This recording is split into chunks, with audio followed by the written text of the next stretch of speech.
بسم الله الرحمن الرحيم إذا جاء نصر الله والفتح ورأيت الناس يدخلون في دين الله أفواجا فسبح بحمد ربك واستغفره إنه كان توابا. مولانا محمد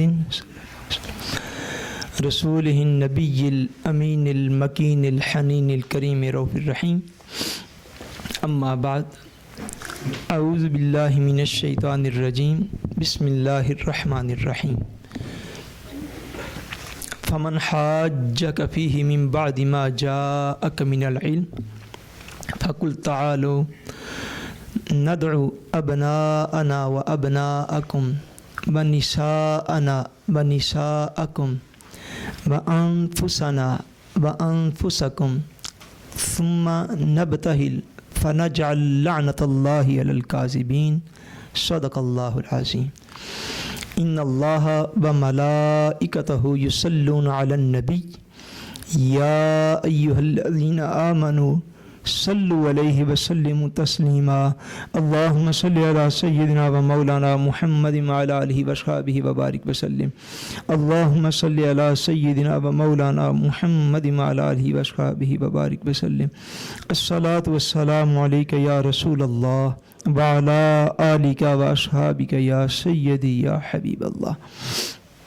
اللہ تبارک و تعالی وحدہ لا شریک کا بے پایا فضل و کرم اور احسان و انعام ہے کہ جس نے باعث تخلیق کائنات رحمت للعالمین شافع روز جزا حضور سیدنا محمد مصطفیٰ صلی اللہ علیہ وآلہ وسلم کے مبارک وسیلہ سے ہم سب کو دولت ایمان عطا فرمائی. اللہ تبارک و تعالی کما حقہ ہمیں اس دولت کی قدر کرنے کی توفیق عطا فرمائے. آج کا ماہانہ درس قرآن مجید کا پروگرام جو خصوصی طور پر سید الشہداء امام الشہداء نواسہ رسول جگر گوشہ بطول حضور سیدنا امام حسین رضی اللہ تعالی عنہ آپ کی ذات بابرکات کے حضور نذرانہ عقیدت پیش کرنے کا بھی پروگرام ہے. واقعہ کربلا اور سیدنا امام حسین رضی اللہ تعالیٰ عنہ کی عظمت کے بے شمار پہلو ہیں اور ان پر مختلف اعتبار سے جو ہے وہ گفتگو آپ سنتے رہتے ہیں. چونکہ ہر گفتگو میں ہر پہلو کو نہ ہی چھیڑنا بیان کرنا پاسبل ہوتا ہے، اس لیے آپ کی عظمت کا ایک ہی پہلو جو ہے واقعاتی اعتبار سے آج کی گفتگو میں وہ میں عرض کرنے کی کوشش کروں گا. اللہ تبارک و تعالی ہم سب کو عظمت اہل بیت کو سمجھنے کی اور ہمارے دلوں کو ان کی عظمت کے ساتھ منور ہونے کی اللہ کریم توفیق عطا فرمائے. قرآن مجید سورہ آل عمران میں سے غالباً آیت نمبر 61 ہے. اس آیت پاک کی روشنی میں آج کی گفتگو میں چند باتیں جو ہیں وہ عرض کرنا لازمی ہیں. میں امید کرتا ہوں کہ آپ لوگ جو ہیں وہ بڑی توجہ کے ساتھ ان باتوں کو سنیں گے اور سمجھیں گے. اس آیت مبارکہ کا ایک مخصوص نام جو ہے وہ دیا جاتا ہے اور اس کو آیت مباہلہ کہتے ہیں.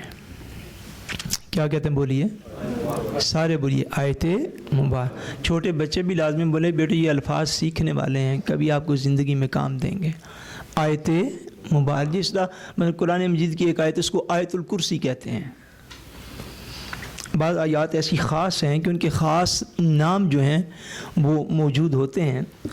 تاریخی اور واقعاتی اعتبار سے اس آیت پاک کو جو میں نے پڑھی سی کیا کہتے ہیں؟ بولی آیت سارے بولیے آیت مباہلہ.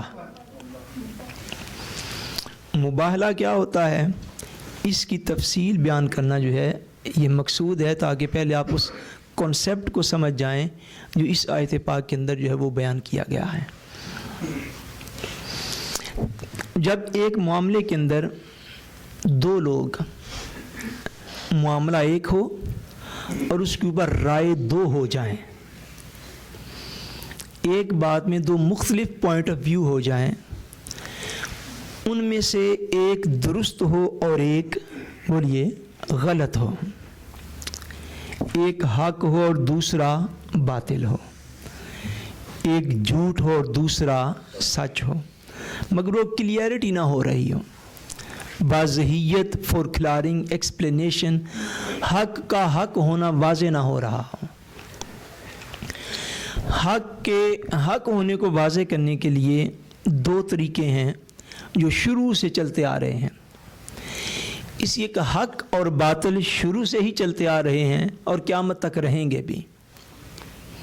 سیدنا آدم علیہ السلام حق تھے اور ابلیس جو ہے وہ بولیے باطل تھا.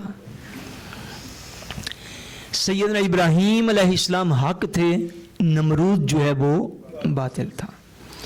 سیدنا موسیٰ علیہ السلام حق تھے اور فرعون جو ہے وہ باطل تھا. تاجدار کائنات صلی اللہ علیہ وسلم حق سچ تھے اور ابو جہل جو ہے وہ باطل تھا. آقا حسین حق تھے اور یزید باطل تھا.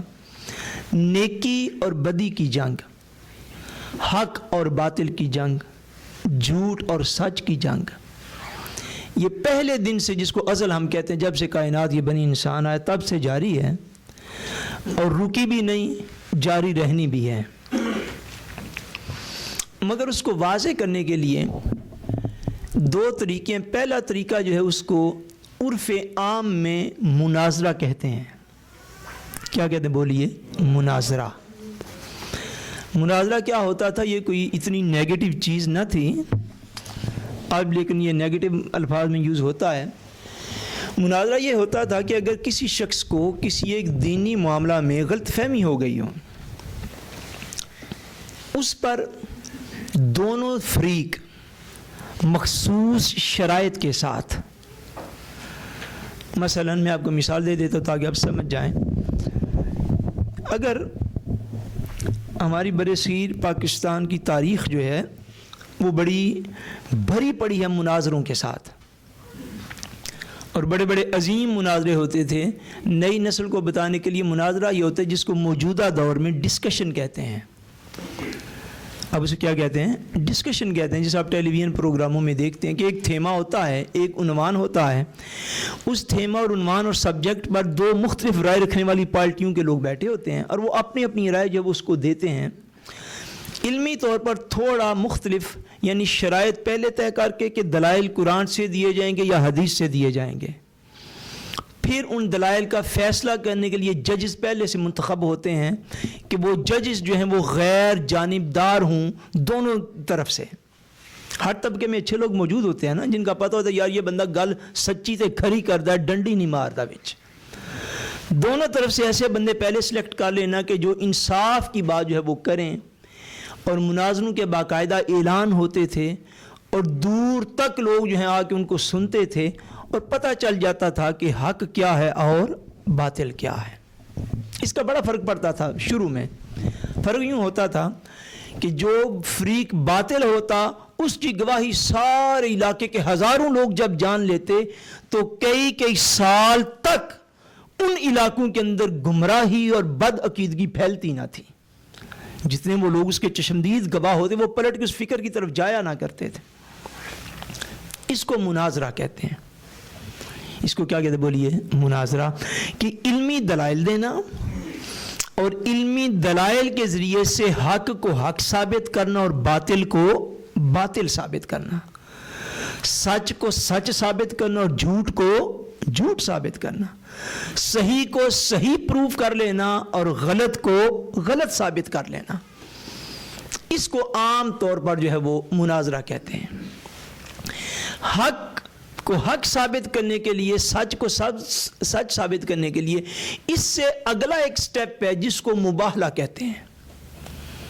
جس کو کیا کہتے ہیں بولیے؟ مباہلہ کہتے ہیں. مباہلہ کیا ہوتا ہے؟ مباہلہ یہ ہے کہ وہ دونوں فریق جو ایک ہی معاملے میں مختلف رائے رکھتے ہوں، وہ دونوں فریق ایک مقام پر جمع ہو جائیں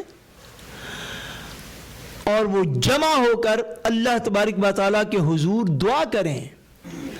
دعا یہ کریں کہ یا اللہ جو حق ہے اس کو اسی مقام پر واضح فرما دے، اور جو باطل ہے اس کو اسی مقام پر اس طرح واضح کر دے کہ دونوں فریق ایک دوسرے کے حق میں بد دعا کریں، اور جس کی دعا ایٹ دا سیم ٹائم 2+2=4 کی طرح جس کی دعا میں انگانگ فوری طور پر قبول ہو جائے، وہ حق ساری دنیا کے سامنے ظاہر ہو جائے، اور جو باطل جس کے اوپر لعنت پڑے، پھٹکار پڑے، وہ بھی ساری دنیا کے سامنے ظاہر ہو جائے. ایک میں مثال آپ کو دے دیتا ہوں تاکہ آپ بات کو سمجھ لیں. جب یہ ہندوستان کے اندر فتنہ اٹھا قادیانیت کا، مرزائیوں کا فتنہ اٹھا، تو مرزا غلام احمد جو قادیانیوں کا بانی ہے، یہ جب زندہ تھا اور اس نے چلتے چلتے پہلے عالم دین تھا، اسی سے مختلف دعوے کیے. میں اختصار کر رہا ہوں، حتیٰ کہ اس بدبخت شخص نے نبی ہونے کا دعویٰ کر دیا. اس نے کہا کہ میں نبی ہوں معاذ اللہ. سارے دعوے اس نے کیے. علماء حق جو اس دور میں موجود تھے انہوں نے اس کی گرفت کی، اس کو پکڑا، اس کے خلاف کتابیں لکھیں، اس کے جتنے دلائل تھے ان کو سامنے رکھ کر اس کو براہ راست اشتہارات اور کتب لکھ لکھ کے بیچتے رہے کہ اپنی گمراہی سے باز آ جاؤ، مگر وہ نہ آیا.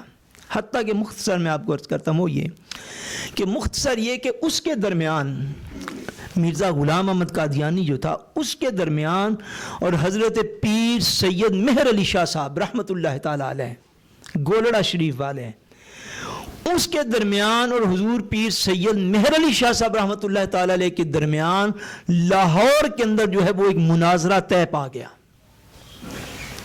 ایک مناظرہ جو ہے وہ طے پا گیا. یہ بات ہے 25 اگست 1900 کی، 1900، یعنی آج سے کم و بیش 113 سال پہلے.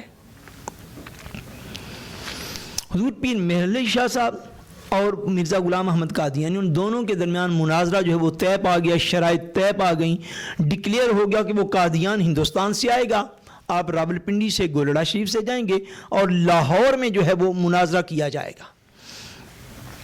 اچھا، وہ ساری لاہور کی جگہ، یہ بھی مرزے کی اپنی چوائس تھی، آپ کتابوں کو پڑھیں نا، یہ مرزا غلام احمد کی اپنی چوائس تھی کہ لاہور میں کیا جائے گا. سید مہر علی شاہ صاحب نے فرمایا کہ ٹھیک ہے لاہور میں کر لیں گے.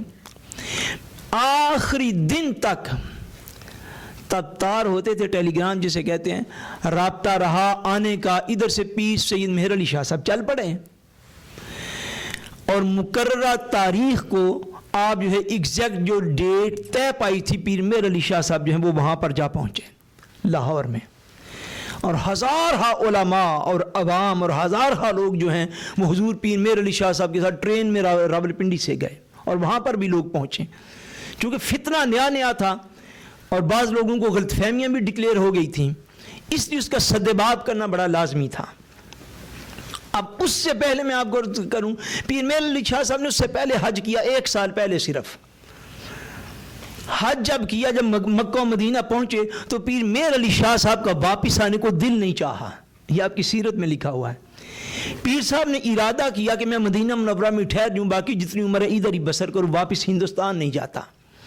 حضور پیر مہر علی شاہ صاحب کو وہاں پہ باقاعدہ بشارات ہوئیں، حتیٰ کہ آپ کی سیرت میں ایک لکھا ہے کہ پیر مہر علی شاہ صاحب رحمۃ اللہ تعالیٰ علیہ کو تاجدار کائنات صلی اللہ علیہ وسلم کی خواب میں زیارت ہوئی، اور حضور نے مرزا غلام احمد قادیانی کو دکھایا اور آپ نے فرمایا مہر علی یہ شخص اپنی تعویل کی کینچی کے ساتھ میری احادیث کو کاٹ رہا ہے اور تم خاموش ہو کے بیٹھے ہو.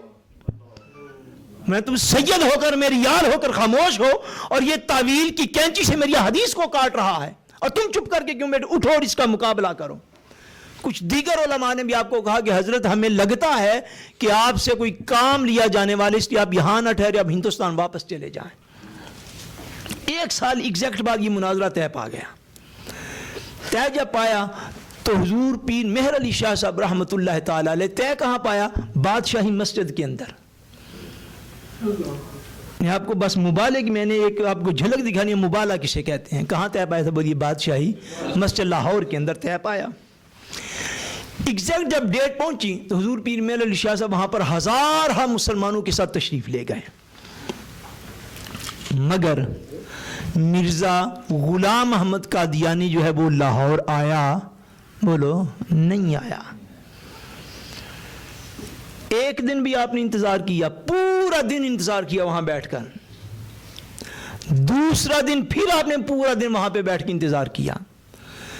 3 دن تک بادشاہی مسجد میں پیر مہر علی شاہ صاحب بیٹھے رہے. تو قادیانی جو مرزئی تھے لاہور گرد گرد کے علاقوں کے، وہ وفد وہ کچھ آ کر پیر صاحب سے ڈسکشن کرتے رہے. آپ فرماتے میں تمہارا کیا کروں؟ اس اپنے باپ کو لے کر آؤ جس نے مجھے چیلنج کیا تھا اور سارے عالم اسلام کو وہ چیلنج کرتا پھرتا ہے. اس کو لے کر اس کے ساتھ تحریری سارا کچھ چیز موجود ہے، وہ سامنے کیوں نہیں آتا؟ کبھی کہ وہ چلا ہوا ہے، کبھی کہ وہ آنے لگا ہے، کبھی کہ بس قادیان سے نکل پڑا ہے. یہ باتیں کرتے رہے حتیٰ کہ مرزائیوں کا جو وفد آپ کے پاس تھا، اب میں مناظر و مبالغے میں فرق بس بتانے لگا ہوں. اس وفد میں سے کچھ لوگ بولے، وہ کہتے سید مہر علی شاہ صاحب آپ نے مناظرہ تو جب ہمارے مرزا صاحب آئیں گے تو آپ کریں گے، تو ہمارا دل یہ ہے کہ جب وہ آ جائیں، ان کو اپنے حق پہ ہونے کا یقین اتنا تھا، ہمارا یہ دل ہے مناظرے کو چھوڑیں. کتابیں آپ بھی لکھتے رہتے ہیں، وہ بھی لکھتا رہتا ہے، اشتہارات بھی چھاپتے رہتے ہیں، وہ بھی چھاپتا رہتا ہے. ہمارا یہ دل ہے کہ جب مرزا ہمارا آ جائے تو آپ اس کے ساتھ مبالغہ کریں. کیا کریں؟ مبالغہ کریں. آپ نے فرمایا مبالغہ کیا کروں؟ وہ کہتے ہم ایک اندھے کو لے کر آئیں گے، نابینے کو لے کر آئیں گے، مرزا صاحب بھی آ جائیں، وہ بھی دعا کریں، آپ بھی دعا کریں. جس کی دعا سے 2 اندھے لے کر آتے ہیں، جس کی دعا سے اندھا شخص، نابینا شخص، بلائنڈ شخص اسی وقت اس کو آنکھیں مل جائیں، وہ حق پہ ہوگا، جس کا نہ مل سکے وہ باطل پہ ہوگا. پیر مہر علی شاہ صاحب کو جب انہوں نے اتنا کہا نا، پیر صاحب نے فرمایا خبردار ہو جاؤ، اندھے کو آنکھیں دینا تو چھوٹی بات ہے، تم مرزے کو آنے دو. بادشاہی مسجد میں آ پہنچے. مہر علی کو اگر وہ کہے گا نا کسی قبر پہ کھڑے ہو کے مردے کو آواز دے، تو مردہ بھی مہر علی کی آواز سے اٹھ کے کھڑا ہو جائے گا. یہ مباہلہ ہوتا ہے کہ حق کو حق واضح کرنے کے لیے اور باطل کو باطل واضح کرنے کے لیے اللہ کریم کی بارگاہ میں دعا کی جاتی ہے کہ مولا اس حق کی تلاش میں ہم مارے پھر رہے ہیں، تو حق کو اتنا واضح کر اور اتنا فوری طور پر واضح کر کہ کسی کو کوئی شبہ نہ رہے حق کیا ہے اور باطل کیا ہے. آپ نے فرمایا تم کہتے ہو خالی اندھے کو آنکھیں مل جائیں گی، اس کو آنے دو. اگر کسی قبر پہ کھڑا ہو کے کہے گا مہر علی آواز دے مردے کو آواز دوں گا، مردہ قبر سے اٹھ کے کھڑا ہو جائے گا. یہ مباہلہ ہوتا ہے. یہ کہتے بولیے یہ مباہلہ. ایک اور آپ کو مثال دے دیتا ہوں تاکہ آپ بات کو سمجھ جائیں. گجرانوالہ کے اندر، یہ اس کے بعد کی بات ہے، ملتان کے عظیم علماء میں سے تھے، عظیم علماء میں سے وہ بھی سید گران میں حضور پیر سید احمد سعید کاظمی شاہ صاحب غزالی زماں، آپ کا لقب تھا بڑا پاپولر، اور ہزارہ علماء کے استاد حضور پیر سید احمد سعید کاظمی شاہ صاحب رحمۃ اللہ تعالی علیہ. آپ کا ایک جگہ پہ کسی بد عقیدہ کے ساتھ مناظرہ ہو گیا علم غیب پر. کس چیز پر مناظرہ؟ وہ بولیے علم غیب پر. وہ بد عقیدہ شخص تھا، عالم تھا اپنے عقیدے کا، وہ کہتا معاذ اللہ حضور صلی اللہ علیہ وسلم کو علم غیب نہیں ہے، جبکہ حضور کی امت کی اکثریت کا آج تک اور قیامت تک انشاءاللہ یہی خیال رہے گا کہ حضور صلی اللہ علیہ وسلم کو اللہ کریم نے علم غیب عطا فرمایا ہے. حضور پیر سید احمد سعید شاہ صاحب کاظمی رحمۃ اللہ تعالی علیہ ان کے ساتھ مناظرہ ہوا. وہ آپ کو کہتے ہیں کہ آپ اس بات پر کہ حضور کے علم غیب آپ حدیث پاک پیش کریں. آپ نے ایک حدیث پاک پیش کی. آپ نے فرمایا کہ حدیث پاک میں ہے کہ حضور صلی اللہ علیہ وسلم نے ارشاد فرمایا کہ ایک رات اللہ تبارک و تعالیٰ کو میں نے دیکھا اور اس طرح دیکھا کہ میرا رب بڑا حسین ہے. کیا حضور نے فرمایا میرا رب بڑا حسین؟ میں نے بڑی خوب صورت میں اپنے رب کو دیکھا. تو میرا رب جو ہے اس نے اپنی شان کے لائق اللہ کریم اعضائے جسمانیہ سے پاک ہے، مگر اپنی شان کے لائق اس نے اپنا دستے قدرت جو ہے وہ میری پشت پر رکھا. حضور فرماتے ہیں وہ اللہ کریم نے میری پشت پر رکھا، رگ پر رکھا، تو اس کی ٹھنڈک جو ہے وہ میں نے اپنے سینے میں محسوس کی. آقا فرماتے ہیں تو جب اللہ کریم نے اپنا دستے قدرت رکھا، آگے حدیث کے الفاظ آپ نے پڑھے کہ حضور فرماتے بس وہ دستے قدرت رکھنے کی دیر تھی. فعلمت ما فی السماوات و ما فی الارض، فرمایا آسمان و زمین میں جو کچھ تھا میں اس کو جان گیا تھا، میں اس کو جان گیا. جب اتنا کہا آپ نے حدیث پاک پڑھی تو وہ مولوی صاحب آگے، ان کا نام تھا عبدالعزیز. مولوی صاحب کا کیا نام تھا؟ عبدالعزیز. یہ گجرانوالے کے تھے. وہ مولوی عبدالعزیز صاحب کہتے ہیں کہاں یہ حدیث پاک؟ آپ نے کہا یہ مشکات شریف میں ہے. کس کتاب میں؟ بولیے کس کتاب میں؟ مشکات شریف میں. وہ مولوی صاحب آگے کہنے لگے معذرت، کہتے ہیں نہیں مشکات بے سند کتاب ہے، میں نہیں مانتا. اچھا آپ نے فرمایا کیا مانتے ہو؟ کہتے نہیں مجھے صحاح ستہ سے دکھائیں. کن کتابوں سے؟ جو حدیث کی 6 معتبر کتابیں ان میں سے کسی. میں مشکات کو نہیں مانتا. آپ نے فرمایا اچھا اگر یہ بات ہے تو صحاح ستہ میں جامع ترمذی شریف کھولو، اس کے اندر بھی وہ حدیث پاک موجود ہیں. یوں آپ کے پاس جامع ترمذی شریف تھی، آپ نے اس کے سامنے کر دی. آپ نے فرمایا جو ڈیمانڈ تم نے کی تھی وہ ہم نے تمہیں دکھا دیا، یہ جامع ترمذی شریف ہے، اس میں سے حدیث پاک پڑھ لو. جب جامع ترمذی شریف میں سے حدیث پاک کو دیکھا تو مولوی صاحب آپے سے باہر ہو گئے. کیونکہ عقیدہ جب بندہ پہلے سے طے کر لے قرآن و حدیث کو بعد میں بڑے گمراہ رہے گا. یعنی آپ اپنے ذہن سے کچھ بھی طے نہیں کریں گے، آپ جو کچھ اس میں اس کو مانتے چلے جائیں گے، وہ بندہ حق پہ رہے گا. جب حدیث پاک دیکھ بھی لی، اتنا غیظ و غضب کا شکار ہوا، حضور کی شان دیکھ نہ سکا. اس نے ہزاروں سینکڑوں لوگوں اور علماء کے سامنے اس نے ترمذی شریف کی کتاب کو یوں پکڑا، اٹھا کے زمین پر دے مارا. استغفر اللہ. جب دے مارا سید احمد سعید شاہ صاحب کاظمی کھڑے ہو گئے. آپ نے فرمایا مولوی صاحب مناظرہ ختم ہو گیا، جتنی دیر تک تو دلائل مانگتا رہا ہم دیتے رہے. شرعی طور پر ہمارے ذمہ تھا کہ تو حق کا طالب ہوتا، ہم تمہیں دلائل دیتے. اب تو نے حضور کی حدیث کی گستاخی کی ہے، اب مناظرہ ختم ہے، اب یہاں پہ مبالغہ کیا جائے گا. اب ہم مبالغہ کرتے ہیں، بتاؤ حضور کے علم غیب پر تمہیں کیا دلیل چاہیے. وہ خود بولا، اس نے کہا میں یہ دعا کرتا ہوں کہ اگر آپ حق پر ہیں یا ہم دونوں میں سے جو بھی شخص جھوٹا ہو وہ 1 سال کے اندر اندر، صرف 1 سال کے اندر اندر اللہ کے غیظ و غضب کا شکار ہو کے مر جائے. سید احمد شاہ صاحب کاظمی نے کہا آمین. میں دعا کرتا ہوں آمین. فرمایا تیری ہی شرط مان لیتا ہوں. فرمایا ساری دنیا سن لے کہ جو شخص حضور کے علم غیب کو نہیں ماننے والا اور جو ماننے والا ہے، آج یہ ہم دونوں کا عقیدہ سن لے کہ ہم دونوں میں سے اگر کوئی شخص 1 سال کے اندر اندر اللہ کے قہر کا شکار ہو کر، غضب کا شکار ہو کر اور خدائی عذاب کا شکار ہو کے مر جائے تو وہ جھوٹا ہوگا، اور جو 1 سال کے بعد بھی زندہ رہے وہ سچا اور حق پہ ہوگا. بات کر کے وہاں سے چلے گئے. وہ مولوی صاحب روزانہ اپنی مسجد میں فجر کے بعد درس دیا کرتے تھے. تب سارے پاکستان میں فجر کے بعد درس ہوا کرتے تھے. صبح اٹھے وہ مولوی عبدالعزیز صاحب مسجد میں جا کر درس دینے لگے. جو ہی قرآن مجید سامنے کھولا درس دینے لگے تو زبان بولتی نہ تھی.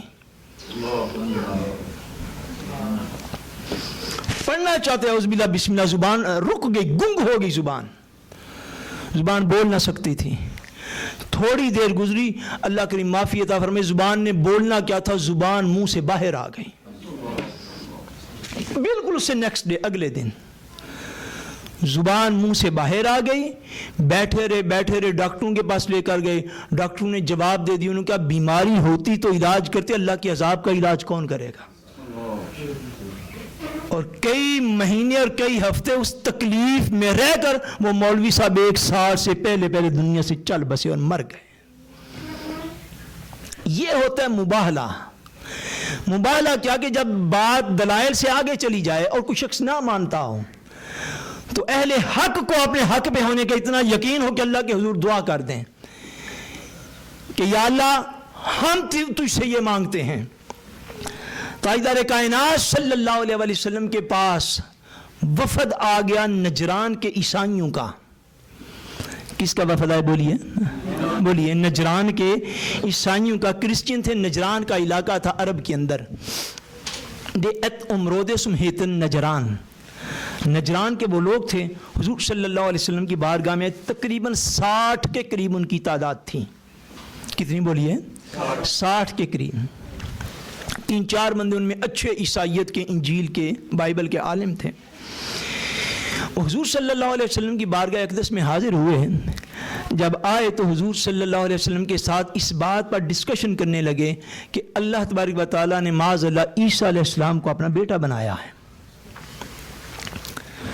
اس بات پر ڈسکشن شروع ہوئی. حضور صلی اللہ علیہ وسلم کم و بیش 3 دن تک انہیں دلائل دیتے رہے. کتنے دن تک بولیے؟ 3 دن تک کم و بیش حضور دلائل دیتے رہے. اور اس موقع پر قرآن مجید کی آیات سورہ آل عمران کی یہ اترتی رہیں. حضور صلی اللہ علیہ وسلم کی بارگاہ میں کھڑے ہو کے وہ کہتے ہیں، ان میں سے ایک شخص کہتا ہے کہ ایکچولی ہم نے آپ کے آنے سے پہلے ہی اسلام قبول کر لیا تھا. حضور کو کہتا ہے، کیا کہتا ہے؟ آپ کی دنیا میں آنے سے پہلے، آپ کے اعلان نبوت سے پہلے ہی ہم نے اسلام قبول کر لیا تھا. حضور نے فرمایا جھوٹ بولتے ہو. فرمایا تمہیں صرف 3 چیزیں اسلام قبول نہیں کرنے دے رہی. کہتا ہے کون کون سی؟ حضور نے فرمایا ایک یہ کہ تم کراس کی، صلیب کی عبادت کرتے ہو اس لیے اسلام نہیں قبول کرتے. فرمایا دوسرا تم خنزیر کھاتے ہو اس لیے اسلام قبول نہیں کرتے. اور فرمایا تیسرا یہ کہ تم اللہ کا بیٹا مانتے ہو اس لیے تم اسلام قبول نہیں کرتے. فرمایا اسلام میں تو یہ تینوں چیزیں منع ہیں. فرمایا اس لیے تم اسلام کو قبول نہیں کر رہے ہیں. بہرحال بات ہوتی رہی، ڈسکشن ہوتی رہی. چلتے چلتے جب آپ اندازہ فرمائیں نا کہ کلام خدا کا ہو، زبان مصطفیٰ کی ہو، اللہ کا کلام ہو، اس کی فرخلانی کرنے والے حضور خود ہوں، پھر بات سمجھ میں نہ ایسا نہیں ہو سکتا. وہ اڑ گئے اپنے تعصب کے اوپر، اپنی جہالت کے اوپر. جب اڑ گئے، یہ وہ آیت تھی. پھر اللہ کریم نے فرمایا حبیب ان سارے عیسائی جو تیری بارگاہ میں آئے ہیں ان کو تو دعوت مباہلہ دے. اب منازعہ ختم. اب ان کو دعوت مباہلہ دے اور ان کو فرما تعالوا نادو ابناءنا و ابناکم. حبیب ان سے کہے کہ تم اپنے بیٹے لے کر آؤ. محمد اپنے بیٹے لے کر آتا ہے. وانفسنا وانفسکم ونساءنا ونساکم. تم اپنی عورتیں لے کر آؤ. محمد اپنی عورتیں لے کر آتا ہے. تم اپنا آپ لے کر آؤ. محمد اپنا آپ لے کر آتا ہے. ثم نبتہل. پھر ہم دونوں ایک میدان میں کھڑے ہو کر اللہ کے حضور ایک دوسرے کے خلاف دعا کرتے ہیں. فنجعل لعنت اللہ علی الکاذبین.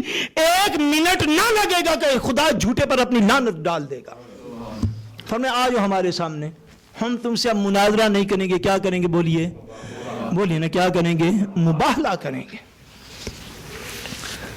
یہ بات آپ کی سمجھ میں آ گئی؟ اب سیدنا اس بات کو آپ نے یاد رکھنا ہے، بھولنا نہیں ہے. اس سے ریلیٹڈ میں دوسری بات اب شروع کرنے لگا ہوں. حضور نبی اکرم صلی اللہ علیہ وسلم کی شہزادے حضرت امام حسین رضی اللہ تعالیٰ عنہ کی عظمت کو واضح کرنے کے لیے، تاکہ اب ساری صورتحال جس کو آپ سمجھ جائیں. حضور نبی کریم صلی اللہ علیہ وسلم کو اللہ کریم نے جو اولاد پاک عطا فرمائی، آپ کو اللہ کریم نے 4 صاحبزادیاں عطا فرمائی. کتنی بولیے؟ کتنی؟ 4.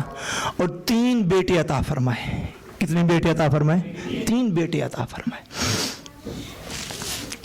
اور بعض احباب جو ہیں وہ اپنی کم علمی کی بنا پر، خاص طور پر ہمارے شیعہ دوستوں میں سے کچھ لوگ ایسے موجود ہیں جو معاذ اللہ حضور صلی اللہ علیہ وسلم کی 3 صاحبزادیوں کا انکار کرتے ہیں. ان کو دعوت فکر دینے کے لیے صرف میں بس پوائنٹ آؤٹ کر دیتا ہوں. کچھ یاد رکھیے گا، فرقہ واریت کی 2 وجوہات ہوتی ہیں. 2 وجوہات. ایک کم علمی، کیا بولیے؟ کم علمی. اور دوسرا تعصب اور اناد اور دشمنی. بعض اوقات بندہ کم علمی کی وجہ سے فرقہ واریت میں مبتلا ہو جاتا ہے. اس کا علاج علم دین ہے. اس کا علاج کیا بولیے؟ علم دین ہے. اور جو بندہ تعصب یا اناد کی وجہ سے ہو جائے، حسد کی وجہ سے ہو جائے فرقہ پرست، اس کا علاج کوئی نہیں ہے، کیونکہ وہ بندہ متعصب ہو جاتا ہے. اہل شیعہ کی جو معتبر کتب ہے نا، معتبر کتب جن میں یعنی جسے ہمارے ہاں بخاری شریف جیسے اس ٹائپ کی ان کی جو کتب ہیں، یعنی اصول کافی، فروع کافی، حیات القلوب، ان ساری کتب کے اندر یہ بات درج ہے. وہ بھی بے شک اپنی کتب اٹھا کے پڑھیں کہ حضور صلی اللہ علیہ وسلم کی 4 صاحبزادیاں تھیں. کتنی تھی؟ 4. اور میں آپ کو بڑی ایک دلچسپ بات بتاؤں, یہ تو تاریخی باتیں ہیں موجودہ دور کے اندر. اس دور میں یہ لاسٹ ایئر اپریل میں جب میں عمرہ شریف کرنے کے لیے حاضر ہوا, مدینہ طیبہ ہم بیٹھے ہوئے ہیں مسجد نبوی شریف کے اندر, نماز کا وقت ہونے والا تھا. تو مسجد نبوی شریف میں جب بیٹھے تو میرے ساتھ بالکل ایک ایرانی دوست جو ہے وہ بھی حاضری کے لیے آیا ہوا تھا, وہ بھی وہاں پہ بیٹھا تھا. اچھا, اس کے ہاتھ میں کتاب تھی, وہ جو حج اور عمرے کا طریقہ ہوتا ہے نا, وہ کتاب اور زیارات کی کتاب اس کے پاس تھی. مجھے چونکہ انٹرسٹ تھا تو فارسی میں نے اس سے لے لی. جو لوگ کئی دفعہ اللہ کریم صاحب کو حاضری کی توفیق عطا فرمائے, جو لوگ بار بار جاتے ہیں ان کو پتہ ہے کہ جنت البقیع میں جو ایران سے دوست عمرہ اور زیارات کے لیے آتے ہیں ان کی حاضری کا ایک اپنا انداز ہوتا ہے, اور جنت البقیع کی جتنی ڈیٹیل ان کے پاس ہوتی ہے شاید ہی ہمارے لوگوں کے پاس اتنی ڈیٹیل موجود ہو کہ کون سا مزار اقدس کس جگہ پر تھا. اچھا, وہ نا جنت البقیع کی تفصیل والا پیج جو ہے وہ میں نے نکال لیا, کتاب اسے میں نے لونے کا لی, نماز کا بھی انتظار کر رہے تھے, وہ میں نے نکال لیا, اور محض یہ چیز پڑھنے کے لیے میں نے اس کو نکالا کہ میں دیکھوں یہاں پہ حضور کی صاحبزادیوں کے متعلق کیا لکھا ہوا ہے. اچھا, وہ پیج میں نے نکالا اور مجھے انتہائی خوشی ہوئی, اور آئی ہوپ کہ اگر علمی بنیادی اصطلاح کی بن گئی تو امت میں دن بدن انشاءاللہ تعالیٰ فرقہ واریت کم ہو جائے گی. ایران سے وہ کتاب چھپی ہے, فارسی زبان میں تھی, جہاں پہ حضور صلی اللہ علیہ وسلم جنت البقیع کی تفصیل درج تھی. وہاں پہ یہ باقاعدہ لکھا ہوا تھا کہ حضرت محمد صلی اللہ علیہ وسلم کی 4 صاحبزادیاں تھیں, اور جنت البقیع میں فلاں فلاں جگہ پر ان کے مزارات موجود ہیں. ایران تک کی جو حالیہ کتب چھپ رہی ہیں ان کے اندر بھی یہ بات موجود ہے. اب اگر کسی کو کم علمی ہو تو اس کا علاج یہ علم دین ہے جو میں عرض کر رہا ہوں. اگر اس سے آگے کوئی بات ہو تو اس کے لیے دعا ہے. حضور صلی اللہ علیہ وسلم کو اللہ کریم نے 4 صاحبزادیاں عطا فرمائیں. کتنی بولیے؟ حضور کی سب سے پہلی جو صاحبزادی تھی ان کا نام ہے حضرت زینب. کیا نام بولیے؟ حضرت بولیے حضرت رضی اللہ تعالی عنہا. حضرت زینب حضور کی سب سے بڑی صاحبزادی ہیں. آپ کا نکاح ہوا تھا حضرت ابو العاص بقیت ابن ربی کے ساتھ.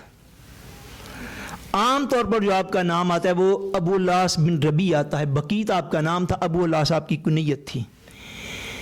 حضرت ابو العاص بقیت ابن ربی رضی اللہ تعالی عنہ یہ حضور صلی اللہ علیہ وسلم کی سب سے بڑی جو صاحبزادی ہیں ان کے یہ خامن تھے اور حضور کے داماد تھے. حضرت زینب اعلان نبوت سے پہلے پیدا ہوئی ہیں. یہ حضور صلی اللہ علیہ وسلم کے داماد تھے, اور شاید امت مسلمہ میں سے کم لوگوں کو اس بات کا بھی علم ہوگا. بہرحال حضرت زینب رضی اللہ تعالی عنہا جو تھیں ان کو اللہ تبارک و تعالی نے ایک بیٹی اور ایک بیٹا عطا فرمایا. اب میں حضور کی اولاد پاک کے نام لینے لگا ہوں تاکہ محفل میں برکت بھی بڑھے اور ہم سب کے جو ہے وہ عقائد اور دلائل کے ساتھ مضبوط ہوں. وہ جو حضور کے نواسے تھے حضرت زینب رضی اللہ تعالی عنہا کی اولاد سے, ان کا نام تھا علی. کیا نام بولیے؟ کیا نام؟ علی بن عاص بن ربی رضی اللہ تعالیٰ عنہ حضور کے نواسے, حضرت زینب کے بیٹے. یہ بھی حضور صلی اللہ علیہ وسلم کے نواسے تھے, علی نام رکھا گیا. مگر یہ نواسے جو ہیں حضور صلی اللہ علیہ وسلم کے یہ کم عمری میں وصال کر گئے, چھوٹی عمر میں وصال کر گئے. اس کے بعد آپ کی بیٹی جو تھی حضرت امامہ بنت زینب. کیا نام ان کا؟ حضرت امامہ. بولیے کیا نام؟ حضرت امامہ ان کا نام تھا. یہ حضور کی نواسی تھیں. ان کو اللہ تبارک و تعالیٰ نے طویل عمر عطا فرمائی, لمبی عمر عطا فرمائی.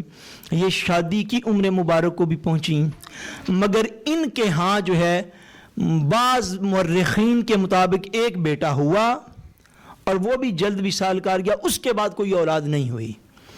اور اکثر کے مطابق اللہ تبارک و تعالیٰ نے حضور کی یہ جو نواسی تھی حضرت امامہ, صحیح مسلم شریف کی حدیث پاک مجھے یاد آ رہی ہے, بچپن میں جب حضرت امامہ بچی تھیں تو حضور صلی اللہ علیہ وسلم اتنی شفقت فرمایا کرتے ان کے ساتھ کہ ایک دن صحابہ کہتے ہم نے دیکھا کہ حضرت امامہ رضی اللہ تعالیٰ عنہ کو حضور نے بازو میں اٹھایا ہوا ہے اور اللہ کے حضور قیام کی حالت میں کھڑے ہیں, نماز پڑھتے ہوئے آپ کو اٹھایا ہوا ہے اور قیام کی حالت میں حضور کھڑے ہیں.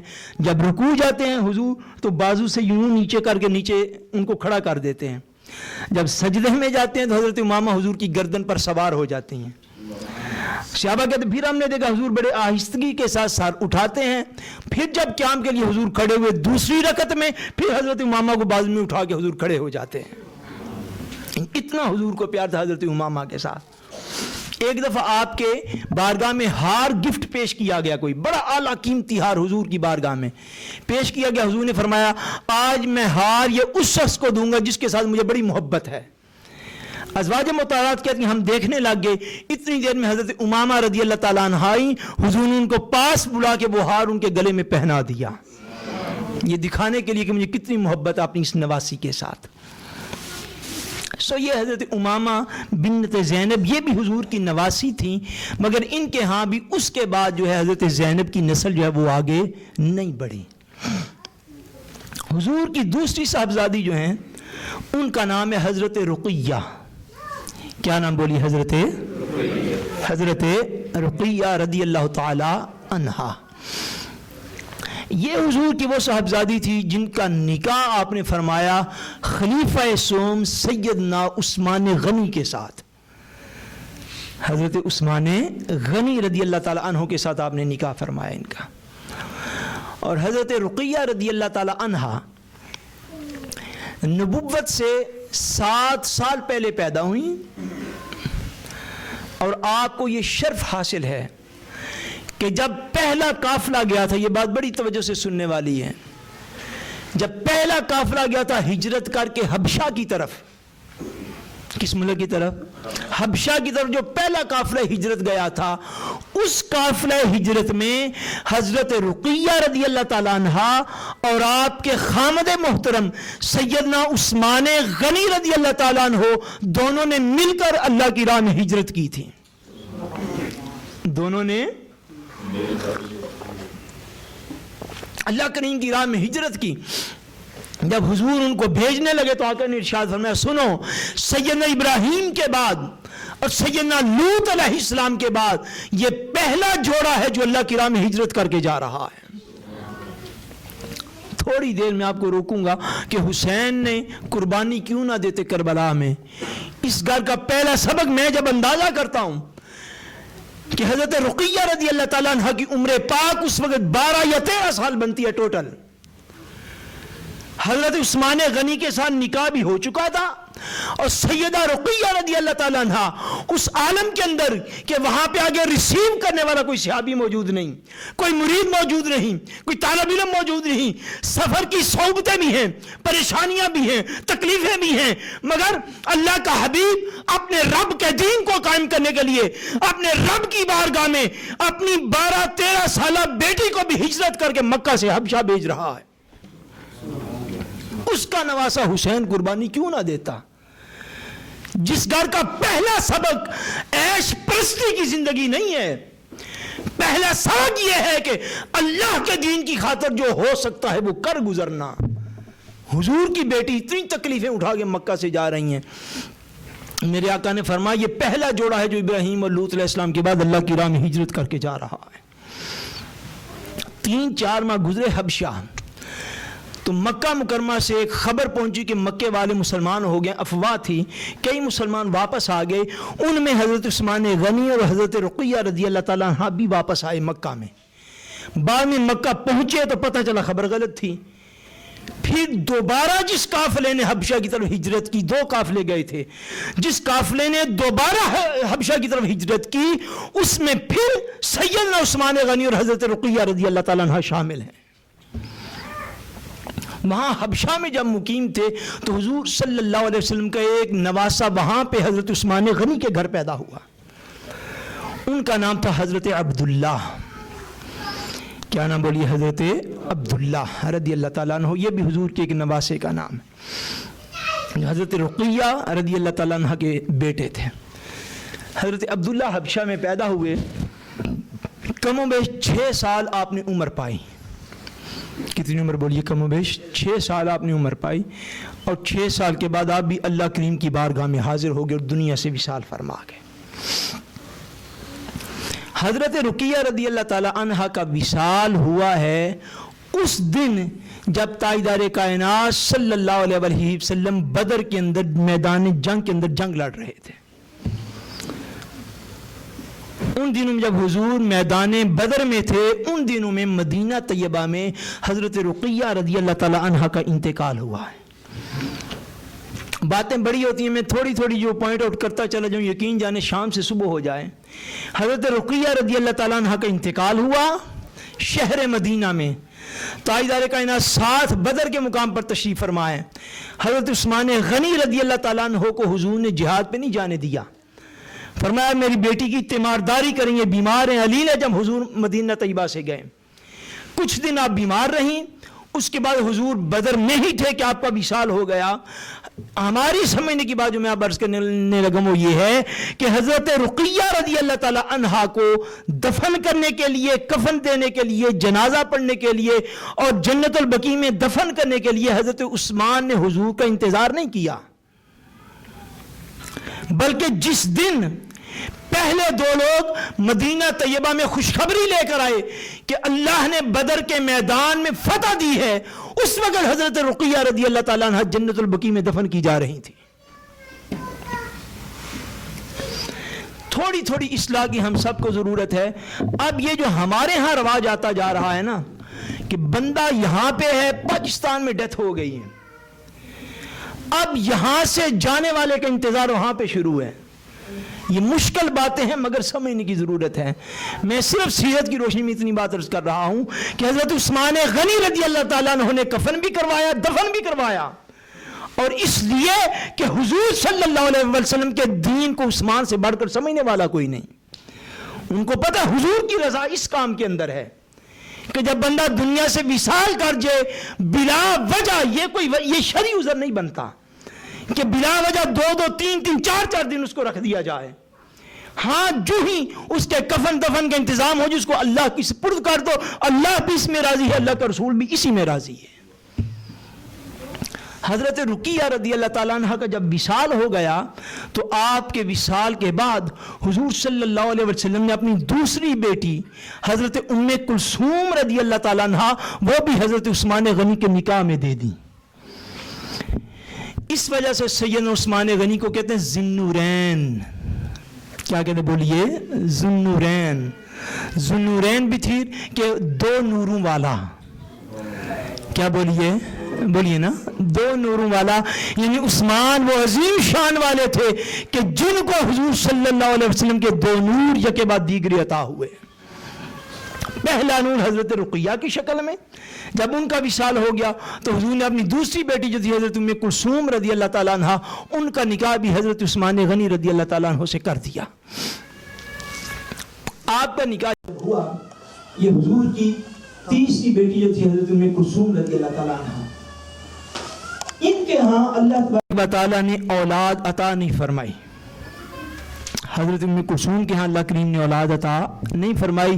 حضور کی اس صاحبزادی سے حضور کا کوئی جو ہے وہ آگے نواسا یا نواسی نہ تھا.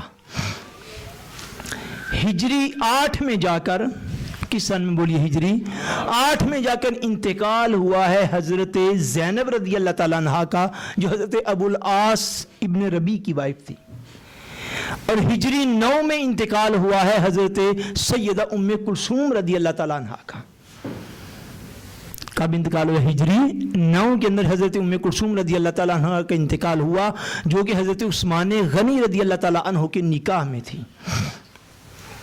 جب ان کا بھی انتقال ہو گیا تو اللہ تبارک و تعالیٰ کے پیارے حبیب نے فرمایا، مولا علی المرتضیٰ روایت کرتے ہیں کہ حضور نے ارشاد فرمایا، اے عثمان تیرے ساتھ مجھے اتنا پیار ہے، کبھی محمد کی 40 بیٹیاں ہوتی اور وہ ایک ایک کر کے مرتی چلی جاتی، دنیا سے پردہ فرماتی چلی جاتی، میں تیرے نکاح میں جس طرح رقیہ کو دے دیا تھا، جس طرح میں کلثوم کو دے دیا تھا، فرمایا اگر میری 40 بیٹیاں ہوتی ایک ایک کر کے دنیا سے چلتی چلی جاتی، میں ایک ایک کر کے عثمان کے نکاح میں دیتا چلا جاتا. یہ حضور کو محبت ہے حضرت عثمان غنی کے ساتھ. اور اس روایت کو بیان کرنے والے حضرت مولا علی ہیں. یہ روایت کس نے بیان فرمائی؟ بولو حضرت مولا مولا علی یہ روایت فرماتے کہ حضور نے فرمایا کہ اگر میری 40 بیٹیاں بھی ہوتی ہیں اور وصال کرتی چلی جاتی تو میں یکے بعد دیگرے حضرت عثمان کے نکاح میں دیتا چلا جاتا. حضور صلی اللہ علیہ وسلم کی جو سب سے چھوٹی صاحبزادی تھی وہ حضرت سیدہ فاطمہ الزہرا رضی اللہ تعالی عنہا، خاتون جنت، سیدۃ النساء العالمین. آپ سے حضور کی یہ نواسے حضرت امام حسن اور حضرت امام حسین رضی اللہ تعالیٰ عنہ بیٹوں، یہ نواسے. اب چلیے حضور صلی اللہ علیہ وسلم کے جو صاحبزادگان تھے، حضور کے سب سے بڑے جو صاحبزادے تھے، شہزادے تھے، ان کا نام تھا حضرت قاسم. کیا نام بولیے؟ حضرت قاسم رضی اللہ تعالی عنہ. آپ مکہ مکرمہ میں پیدا ہوئے اور حضور صلی اللہ علیہ وسلم کے بعض سیرت نگاروں نے لکھا ہے کہ آپ کی عمر مبارک 7 دن تھی. اکثر نے لکھا ہے کہ آپ اس عمر مبارک تک پہنچ گئے تھے کہ آپ سواری وغیرہ پر سوار ہو جایا کرتے تھے، مگر اس پہ سارے سیرت نگار متفق ہیں کہ وہ عمر بھی بلوغت سے پہلے کی تھی، آپ بالغ نہیں ہوئے. یعنی چھوٹی عمر میں ہی مکہ معظمہ میں ہی حضرت قاسم رضی اللہ تعالیٰ عنہ جو حضور کے سب سے پہلے بیٹے تھے، ان کا انتقال ہو گیا. دوسرے بیٹے حضور صلی اللہ علیہ وسلم کے شہزادے جو تھے، ان کا نام تھا عبداللہ. کیا نام بولیے؟ حضرت عبداللہ رضی اللہ تعالیٰ عنہ. یہ بھی مکہ مکرمہ میں ہی پیدا ہوئے اور مکہ مکرمہ میں ہی حضرت عبداللہ رضی اللہ تعالیٰ عنہ کا بچپن میں ہی، بہت بچپن میں ہی آپ کا جو ہے وہ انتقال ہو گیا.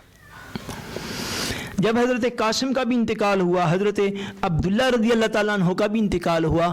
یہ وہ وقت تھا جب مکے کے کافروں نے ڈھول بجائے، شادیاں بجائے. برے سے برا دشمن بھی ایسا نہیں کرتا فوتگی کے وقت.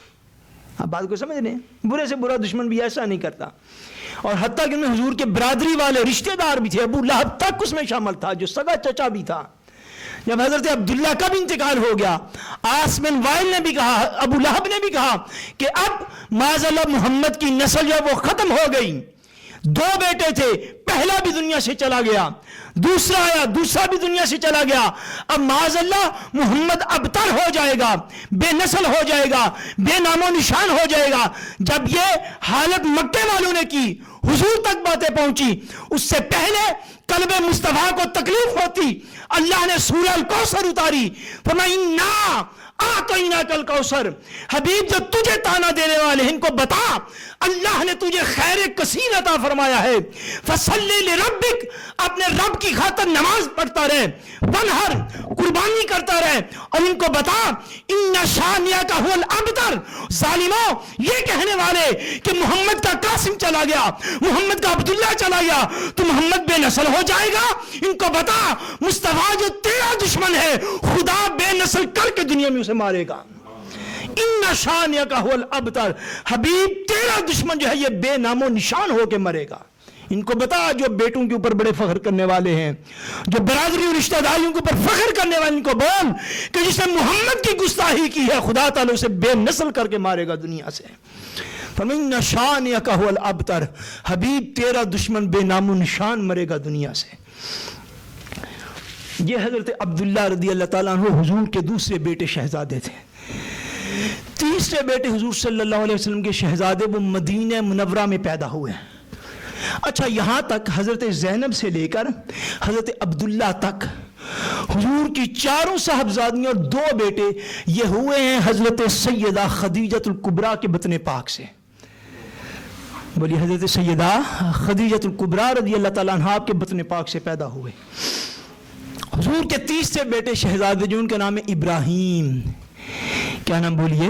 ابراہیم، جو مدینہ طیبہ میں پیدا ہوئے اور حضرت ماریہ قبطیہ رضی اللہ تعالیٰ عنہ ان کے بطن اقدس سے پیدا ہوئے. حضرت ابراہیم جو ہیں ان کی عمر سنن ابی داؤد کی روایت کے مطابق تقریباً 70 دن تھی. 2.5 پونے 3 ماہ تقریباً آپ کی عمر پاک تھیں. اور بعض روایات کے مطابق آپ کی عمر پاک 17 یا 18 مہینے تھی. اس سے اوپر کی کوئی روایت موجود نہیں. حضور صلی اللہ علیہ وسلم نے جب یہ پیدا ہوئے تو آپ نے مدینہ منورہ سے 1 میل دور، سینٹرم جو ہوتا ہے نا مدینہ منورہ کا، اسے 1 میل دور ایک جگہ پر آپ نے ان کو رکھا، اور وہاں پہ ایک دایا جو ہے وہ آپ کی خدمت کرتی حضرت ابراہیم کی، اور آپ کو جو ہے وہ دودھ پلاتی، آپ کی کیئر کرتی، آپ کا خیال کرتی۔ حضور صلی اللہ علیہ وسلم 30 سے چوتھے دن جب وقت ملتا تو حضور وہاں سے چل کر تو اس جگہ پر چلے جاتے جہاں پہ حضرت ابراہیم موجود تھے، جا کے تھوڑی دیر کھلاتے، پیار کرتے، پیار کر کے واپس آ جاتے۔ ایک دن حضور صلی اللہ علیہ وسلم تشریف فرما ہیں کہ وہ جو دایا تھی اور اس کا جو خامد تھا، ان کی طرف سے پیغام آیا، یا رسول اللہ ہمیں لگتا ہے کہ حضرت ابراہیم جو ہیں یہ دنیا سے کوچ کرنے والے ہیں، حالت خراب ہے، نزا کی حالت آ رہی ہے، تو آپ تشریف لے آئیں۔ ایک روایت میں نے اور بھی پڑھی اس مقام پر، چند دن ہوئے ابھی اس بات کو، حضور صلی اللہ علیہ وسلم تشریف فرما ہیں، اپنے گھٹنے پر، یہ ایمان کی سلامتی سے سنیے گا، ایک گھٹنے پر حضور نے حضرت امام حسین کو بٹھا رکھا ہے، اور دوسرے گھٹنے پر اپنے بیٹے حضرت ابراہیم کو بٹھا رکھا ہے، دونوں کو حضور کھلا رہے ہیں۔ اسی عالم میں سیدنا جبریل امین آسمانوں سے نازل ہوئے، آج عرض کرتے یا رسول اللہ صلی اللہ علیہ وسلم، حضور آپ کا رب فرماتا ہے لست اجمعها لک اجمعهما لک، عرض کی حضور آپ کا رب فرماتا ہے کہ میں ان دونوں کو آپ کے لیے جمع نہیں کروں گا، ان دونوں کو آپ کے لیے اکٹھا جمع نہیں کروں گا، آپ ویلگے کر لیں، آپ چوز کر لیں، آپ انتخاب کر لیں، ان دونوں میں سے ایک کو میں لے کے جانا چاہتا ہوں، یہ میری رضا اور قدرت کا فیصلہ ہے، آپ ویلگے کریں، آپ خود سوچ لیں کہ آپ مجھے اس وقت حسین دیتے ہیں یا ابراہیم دیتے ہیں۔ حضرت جبریل امین یہ الفاظ جب آ کے عرض کیے، حضور صلی اللہ علیہ وسلم نے گود میں دونوں اپنے شہزادوں کو بٹھایا ہے، کبھی حضرت ابراہیم کو دیکھتے ہیں، کبھی حضور حضرت امام حسین کو دیکھتے ہیں، پھر جو قلب مصطفیٰ میں چیز جو ہے وہ اللہ کریم نے اپنی قدرت سے پیدا فرمائی، حضور نے فرمایا جب حسین جائے گا تو میں بھی دکھی ہوں گا، میری بیٹی زہرا بھی دکھی ہو جائے گی۔ فرمایا اسی روایت میں الفاظ ہیں، حضور نے فرمایا کہ میں نے حسین کے فدیے کے طور پر اپنے ابراہیم کو دیا ہے۔ یہ پیار تھا حضور کو امام حسین کے ساتھ۔ کاش یزید کے آج کے حمایتی ان روایات پر غور کریں، ہدایت کو پا جائیں۔ حضور نے اسی وقت فیصلہ فرما لیا، فرمایا میں حسین کو بچاتا ہوں، مولا ابراہیم کو تیری بارگاہ میں پیش کرتا ہوں۔ چند دن نہیں گزرے اس بات کو کہ وہ بندہ جو وہ حاضر ورز کی حضور حضرت ابراہیم کی طبیعت بڑی خراب ہے، آپ تشریف لائیں۔ حضور صلی اللہ علیہ وسلم جلدی جلدی قدموں کے ساتھ گئے، جب آپ اس گھر میں پہنچے جہاں پہ حضرت ابراہیم حضور کے بیٹے جو ہیں وہ رہتے تھے، حضور جب پہنچے تو حضرت ابراہیم کو دیکھا، ان کی ٹانگیں جو ہیں وہ پھڑپھڑا رہی ہیں، چھوٹی عمر پاک ہے، چند ماہ چند ہفتے کی عمر پاک ہے، اور آپ کی روح کف سے انسری سے پرواز کرنا چاہتی ہے۔ عالم نزا میں تھے آپ جب تاجدار کائنات وہاں پہ پہنچے، حضور نے حضرت ابراہیم کو اس کی گود سے لیا اور تاجدار کائنات نے اپنی گود میں اٹھا لیا، اور حضرت ابراہیم نے حضور کے ہاتھوں میں مولا کے حضور اپنی جان پیش کی۔ جب حضور نے اٹھایا نا تو جب عالم نظام میں ان کو دیکھا تو حضور صلی اللہ علیہ وسلم ساتھ ان کو دیکھتے ہیں، حضور کی آنکھوں سے آنسو گر پڑے، آنسو گرے جو حضرت ابراہیم کو اٹھا کے حضور نے دیکھا، ہاتھوں میں جب ان کی روح پرواز کی تو حضور رو پڑے۔ جب روئے اور آنسو گرے، حضرت عبد الرحمن ابن عوف پاس تھے، وہ فرماتے میں نے دیکھا حضور کہہ رہے تھے ابراہیم تیرے جانے پہ میرا دل پریشان ہے، تیرے جانے پہ میرا دل غمگین ہے، آنکھیں روتی ہیں، دل پریشان ہے، مگر زبان سے وہی کہتا ہوں جو میرے رب کا حکم ہے۔ فرمایا آنکھ میری رو رہی ہے، دل میرا پریشان ہے، مگر زبان اللہ کے حضور کوئی بات شکوے والی نہیں کرے گی۔ فرمایا اِنَّ لِلَّهِ وَإِنَّا إِلَيْهِ راجعون، زبان سے وہی کہتا ہوں جو اس کا حکم ہے۔ حضرت ابراہیم نے حضور کی بارگاہ میں جو ہے وہ جان دی۔ جنت البقیع میں آج بھی آپ کی قبر انور علیحدہ موجود ہے، حضرت ابراہیم رضی اللہ تعالیٰ عنہ کی۔ یہ حضور صلی اللہ علیہ وسلم کی اولاد پاک ہے۔ دو باتیں میں نے اس موقع پر عرض کرنی ہیں۔ ضیاء الامت پیر کرم شاہ صاحب علیہ الرحمن نے لکھا ہے کہ مقام پر کہ مباہلہ جو ہے یہ ہجری 10 میں ہوا۔ اب امام حسین کی عظمت بیان کر کے میں بات کو ختم کرنے لگا۔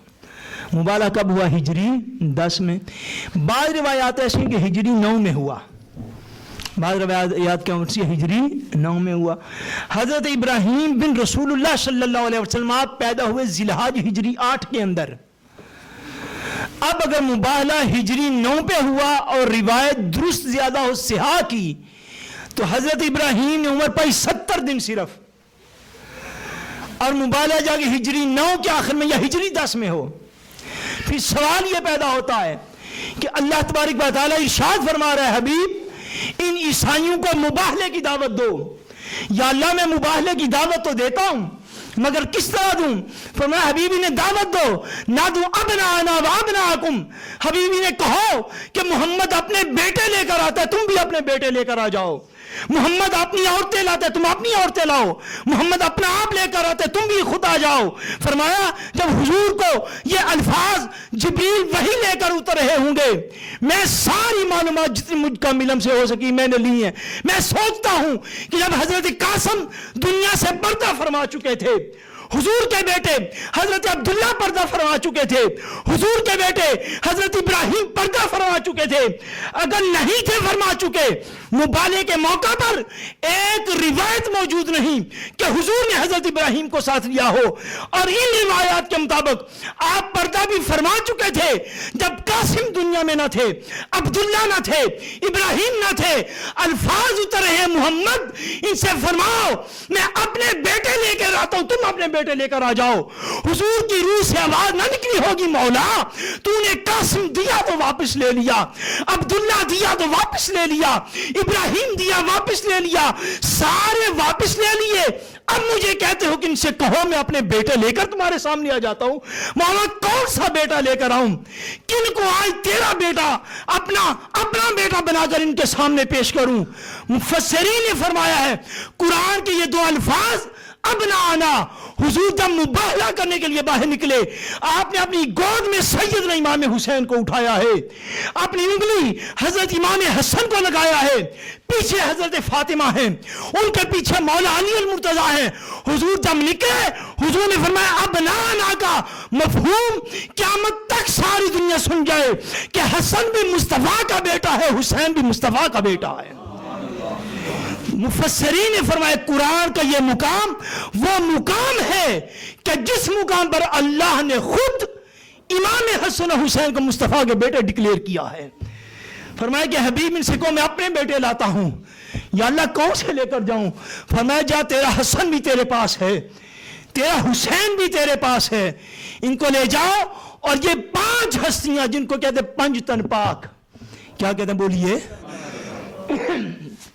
Fame Halley پرچونری Islam, 5 holy persons, it means ہمارے پنجابی میں 5 تن پاک ان کو کہتے ہیں. حضور صلی اللہ علیہ وسلم, حضرت علی المرتضیٰ, حضرت فاطمہ الزہرا, مولا حسن اور مولا حسین رضی اللہ تعالیٰ عنہما جب یہ نکلے حضور ان کو مباہلہ کرنے کے لیے, عیسائیوں نے دیکھا ایک کون ہے ساری کائنات کا تائیدار ہے, دوسرا کون ہے ساری دنیا کے ولیوں کا سردار ہے, تیسری کون ہے ساری جنتی عورتوں کی سردار ہے, چوتھے اور 5ویں کون ہے سارے جنتی جوانوں کے سردار ہیں.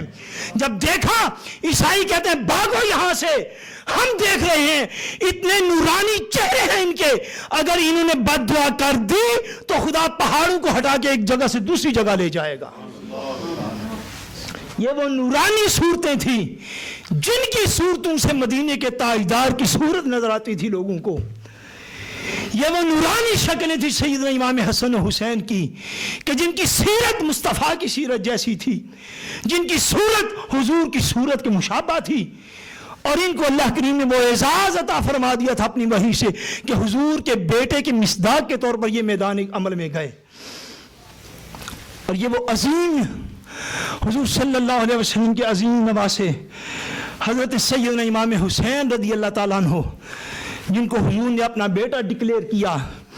میدان کربلا کی ایک بات عرض کر کے تو میں بات کو ختم کرتا ہوں.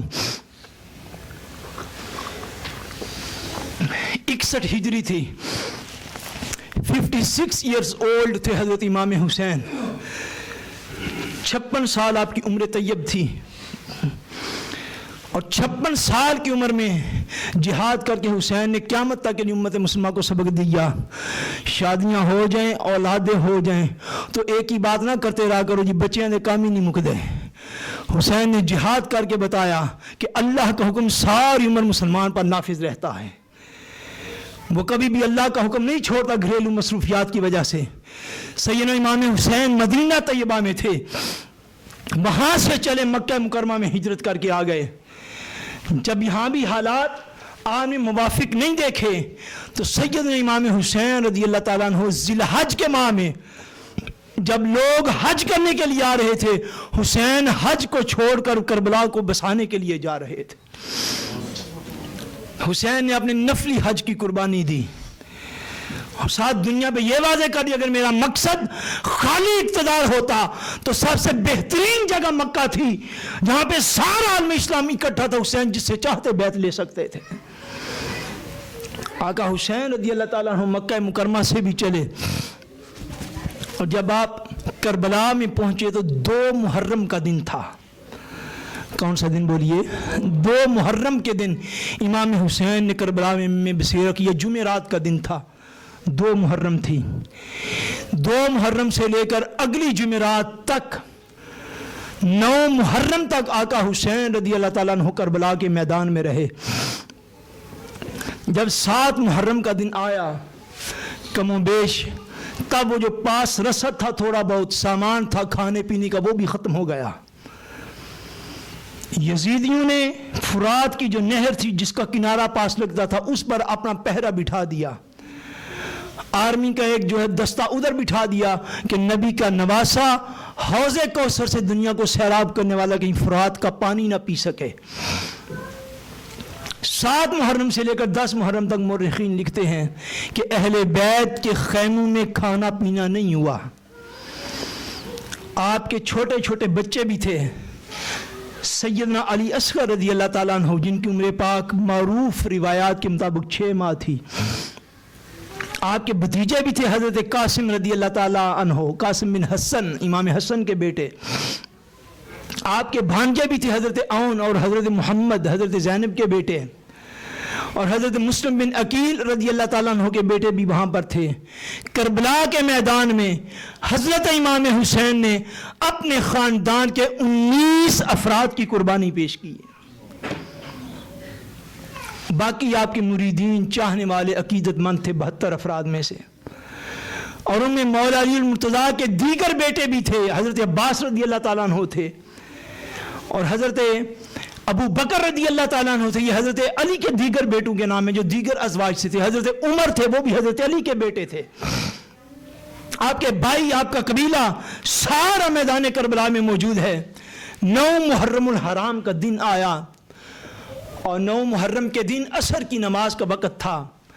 حضرت امام حسین رضی اللہ تعالیٰ عنہ خیمے کی باہر جو خیمے کا وہ چوب ساری ہوتی ہے اس کے ساتھ آپ نے ٹیک لگائی ہوئی ہے، آگے تلوار آپ نے پکڑی ہے، تلوار کا دستہ ہاتھ میں یوں تھاما ہے اور اس کے ساتھ ٹیک لگا کر حضرت امام حسین آرام کر رہے ہیں۔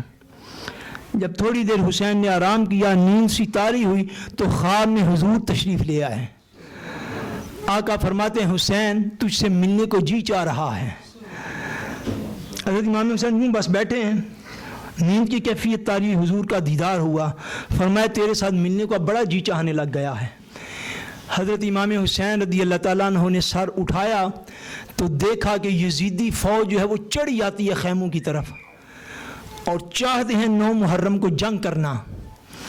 آپ نے حضرت عباس کو بلایا، فرمایا عباس جاؤ ان سے کہو، جاؤ ان سے کہہ دو کہ حسین کہتا ہے مجھے 1 رات کی مہلت دے دو۔ 1 رات کی؟ حضور کس لیے؟ فرمایا جب ان سے کہو کہ 1 رات کی مہلت دے دیں، قسم بخدا حسین کو تلاوت قرآن سے اور نماز سے بڑا پیار ہے، میں چاہتا ہوں کہ 1 رات جی بھر کے مولا کی ایک قرآن کی تلاوت کر لوں اور 1 رات جی بھر کے اپنے مولا کے حضور سجدے کر لوں۔ حسین ایسا نہ تھا امت مسلمہ کہ معاذ اللہ موت کو سامنے دیکھ کر تو حسین قرآن پڑھنا چاہتا تھا یا نماز پڑھنا چاہتا تھا، حسین تو وہ تھا جو پیدل مکہ مدینہ سے چل کر مکہ جا کے حج کرنے والا تھا۔ حسین تو وہ تھا جو قرآنی آیات کا مصداق تھا. آقا حسین ارشاد فرمایا ان سے کہو ایک رات تو مجھے اللہ کی عبادت جی بار کے کر لینے دے, صبح جو ہوگا دیکھا جائے گا. حضرت عباس کہتے ہیں بھائی جان مانیں گے نہیں؟ فرمایا نہیں میں کہہ رہا ہوں نا, جا کے کہہ دو تو مان جائیں گے. حضرت عباس گئے, فرمایا حسین کہتے ہیں آج جنگ نہیں کریں گے, صبح جنگ کریں گے. صبح دیکھی جائے گی, ایک رات مجھے دے دو, میں جی بار کے اپنے رب کے قرآن کی تلاوت تو کر لوں, جی بار کے میں اپنے رب کو سجدے تو کر لوں, توبہ اور استغفار تو کر لوں. وہ مان گئے. حضرت امام حسین رضی اللہ تعالیٰ عنہ خیموں میں واپس آ گئے. واپس ہے, رات کا اندھیرا جب ہوا, آقا حسین قرآن کی تلاوت کرتے ہیں, اللہ کے حضور سجدے کرتے ہیں, نماز سے مدد مانگتے ہیں, تلاوت قرآن کو اللہ کے حضور میں وسیلہ پیش کرتے ہیں, اور امام حسین کے جتنے رفقا اراکین تھے ان کو جمع فرماتے ہیں اور ان کو فرماتے ہیں کہ میرے ساتھ اگر کوئی عداوت دشمنی بغض ہے ان کو حسین کے ساتھ ہے, جو میں تم سب کو اجازت دیتا ہوں چلے جاؤ. رات کا اندھیرا ہے. بعض روایات میں علماء نے بیان فرمایا امام حسین اتنا جب خطاب فرما لیا تو جو چراغ روشن تھا وہ بھی کہا یہ لائٹ بھی بند کر دو تاکہ کسی جانے والے کو کوئی شرمندگی نہ ہو میرے سامنے. فرمایا بند کر دو. ایک مرید آپ کے ایک ماننے والے اٹھ کے کھڑے ہو گئے اور کہ حسین ہمارے جسموں کے 1000 ٹکڑے کر کے یزیدی پھینک دیں, خدا کی قسم اس کو بہتر سمجھتے ہیں کہ آپ کا ساتھ چھوڑ کے جائیں تو قیامت والے دن مصطفیٰ کو کیا منہ دکھائیں گے؟ حضور کیا کہیں گے میری اولاد کو چھوڑ کر چلے گئے تھے. دوسرا بندہ اٹھ کے کھڑا ہوا, اس نے بھی کہا حضرت آپ نے چراغ گل کروا دیا, ساری رات گل رکھیں اسے, جب جلائیں گے آپ کے ساتھ ماننے والی اسی خیمے میں موجود ہوں گے. ہم مال غنیمت لینے کے لالچ میں آپ کے ساتھ نہیں چلے, ہم تو صرف یہ چاہتے ہیں جب قبر میں جائیں تو حضور کے سامنے شرمندگی نہ ہونے پائے. حشر کے میدان میں کھڑے حوض کوثر پہ جائیں, حضور کے سامنے شرمندگی نہ ہو. ہمارا سارا کچھ لٹتا ہے, لٹ جائے, آپ کا ساتھ نہیں چھوڑیں گے. صبح ہوئی, وہ جو موجود تھے ان میں سے پھر کوئی شخص گیا نہیں. حضرت امام حسین رضی اللہ تعالیٰ عنہ صبح جب قافلہ آئے, شہادت ایک ایک کر کے اہل بیت کرام جو ہیں وہ شہید ہوئے. کچھ دیر تک جو ہے وہ کامن جنگ بھی ہوئی گروپ کی صورت میں بھی, جس میں آپ کے عقیدت مند جو تھے انہوں نے جانوں کے نذرانے اللہ کے حضور پیش کیے. اور آپ کے جب سارے اجزاء اقربا دنیا سے جا رہے ہیں ون بائی ون, وہ کسی شاعر نے بڑا خوبصورت کہا تھا احساس کربلا بھی تجھے ہو جائے گا ایک دن, تنہا کسی عزیز کی میت اٹھا کے دیکھ. ہیٹرز لگے ہوں, لوگوں ایئر کنڈیشن لگے ہوں, اس ماحول میں بیٹھ کر بعد میں لنگر ملنے کی بھی توقع اور اعلان موجود ہو, وہاں بیٹھ کر حسین کا نام سن لینا یہ اور ہے. وہاں بیٹھ کر حسین کے نام پہ دعا سبحان لینا اور ہے. حق کے میدان میں حق کی خاطر, اللہ کی رضا کی خاطر اپنے ایک ایک بچے کو قربان کر کے اللہ کی رضا میں راضی رہنا. بڑی کتابیں اللہ رسول کے کرم سے پڑھی, بڑے علماء کو سنا, اور میں نے دیکھا ساری سیرت کربلا کو پڑھ لو. حسین کے جوان بیٹے بھی گئے, بھتیجے بھی گئے, بانچے بھی گئے, سارا خاندان ذبح ہو گیا. ایک جملہ کوئی دکھا نہ سکے گا جب حسین نے یہ کہا میں کس مصیبت میں پھنس گیا. صبر کا امام حسین, صابروں کا امام حسین. سیدنا علی اکبر رضی اللہ تعالیٰ عنہ شہید ہوئے تو آپ کی تو شکل مبارک حضور سے ملا کرتی تھی. حضور کی شبیہ تھے, شبیہ مصطفیٰ انہیں کہتے ہیں. کیا شبیہ, بولیے نا, شبیہ مصطفیٰ, حضور کی شبیہ تھے وہ. اللہ کریم سب کی اولادوں کو سلامت رکھے. کسی کا یار دوست بچھڑ جائے نا, کوئی عزیز بچھڑ جائے, دنیا سے چلا جائے, اس دنیا سے جانے والے کے ساتھ کسی ان نون پرسن کی بھی شکل ملتی ہے نا, بندہ اس سے بھی پیار کر لیتا ہے. نہیں کرتا؟ بولیے. حیرانی ہے مجھے اس یزیدی لشکر کے اوپر کہ ساری دنیا جانتی تھی علی اکبر کی شکل مصطفیٰ سے ملتی ہے. یہ شبیہ مصطفیٰ ہے, یہ ہم شکل مصطفیٰ ہے, مگر انہوں نے آپ کے جوان بیٹے سیدنا علی اکبر رضی اللہ تعالیٰ عنہ کو بھی ذبح کیا ہے. اور آپ کے 6 ماہ یہ چند دنوں کے معصوم سیدنا امام علی اصغر رضی اللہ تعالیٰ عنہ کو بھی تیروں کے تیر مار کے ذبح کیا ہے. قربان جائیں آقا حسین آپ کے حوصلے پر اپنے سامنے سگے بھتیجے جوان لٹتے دیکھے، حسین صبر کا امام بنا ہے۔ اپنے بانجاؤں محمد ذبح ہوتے دیکھے، حسین صابروں کا امام ہے۔ اپنے بھائی سیدنا عباس علمدار کے بازو قلم ہوتے دیکھے۔ آپ پانی لینے گئے تھے فرات پر، جب فرات سے مشکیزہ بھر لیا، حضرت عباس علمدار نے مشکیزہ بھر کے عباس سواری پر بیٹھے کہ خیموں کے جو اندر معصوم اہل بیت ان تک پانی پہنچاؤں، بیٹھے، یزیدیوں نے تلوار کا ایک وار کیا، حضرت عباس علمدار کا بازو قلم ہو گیا۔ عباس نے دوسرے ہاتھ میں مشکیزہ اٹھا لیا، جب دوسرے ہاتھ میں اٹھایا، تھوڑی دیر آگے چلے تھے، دوسرے بازو پہ وار آیا، دوسرا بازو قلم ہو گیا۔ عباس نے جلدی سے وہ مشکیزہ پکڑ کر اپنے دانتوں میں پکڑ لیا، سواری کو حکم دیا دوڑ پاؤ خیمے کی طرف۔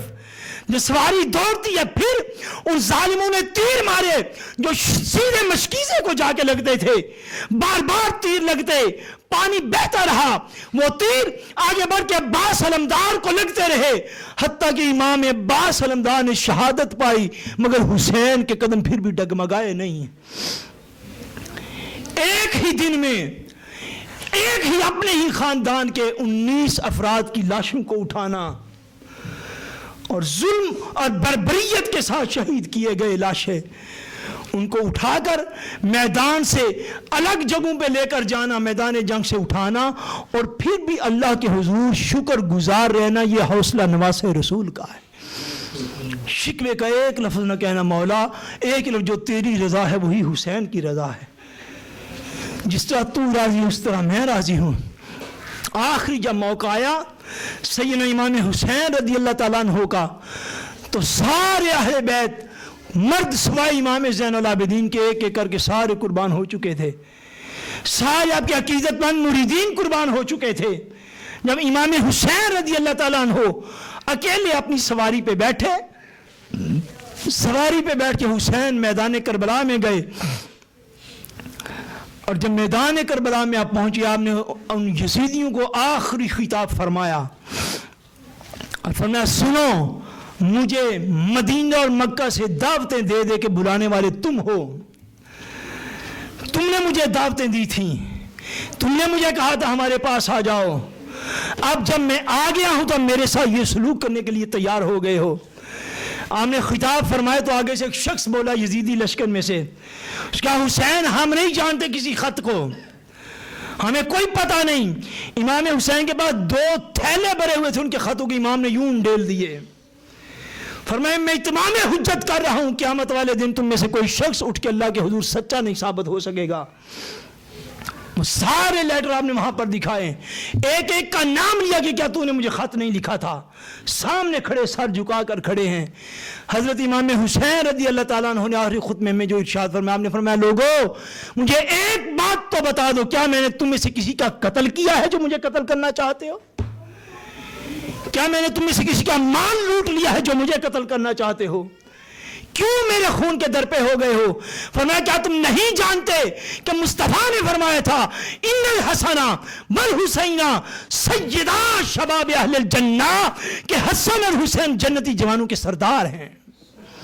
یہ حدیث آپ نے وہاں پر کوٹ کی پیش کی ان کے سامنے، فرمایا کیا تم نہیں جانتے اس بات کو؟ وہ خاموشی سے آپ کا خطبہ سن رہے ہیں۔ پھر آپ نے فرمایا چلو اور کسی بات کو تم نہیں جاننے والے، اتنا تو جانتے ہو، آپ نے راویان احادیث کے نام لیے، فرمایا جاؤ انس بن مالک سے پوچھ لو، جاؤ زید بن ارقم سے پوچھ لو، جاؤ فلاں فلاں صحابی سے پوچھو، حضور نے میرے متعلق یہ بھی فرمایا، یہ بھی فرمایا، یہ بھی فرمایا۔ فرمایا کسی حدیث کو نہیں پہچانتے، اتنا تو سمجھتے ہو نا ساری روئے زمین پر تمہارے نبی کا تنہا نواسا میں ہوں۔ یہ بات تو تمہیں سمجھ میں آ جاتی ہے کہ ساری دنیا میں تنہا مصطفیٰ کا نواسا میں ہوں، اس بات کو بھی نہیں سمجھتے۔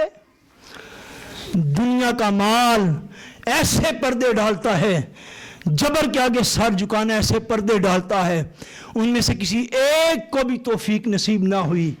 حضرت حر سے بہت پہلے شہادت پا چکے تھے، کسی کو بھی توفیق نصیب نہ ہوئی۔